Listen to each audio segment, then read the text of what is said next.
Martin Luther King Jr. said that America has a schizophrenic personality, a raging civil war within. One of the key lessons that I drew from studying the civil rights movement is that what made Martin Luther King so effective, from my point of view, and please correct me on this, is not that he had a vision of his own. It's that he gave voice to the vision that was already there. That in a sense he didn't have his own vision.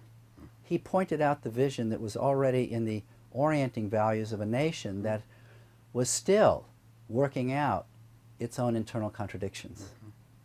And so that when he said, "I have a dream," his next statement was to say, "A dream deeply rooted in the American dream."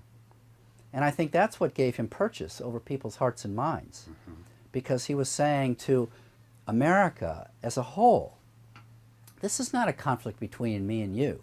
This is a conflict within your own heart, all of us, that we're not living up to our own values, and that is a human dilemma, not isolated to people who are supremacists or racists. That is a human dilemma, all of us, of living more truly up to our values. And that process of developing the institutional capacity, the social capacity, the cultural capacity, or the individual capacity as a human being is of rectifying those internal contradictions in those orienting values, and then beginning to close the gap between the reality that we allow to persist and those values that we say we stand for but haven't really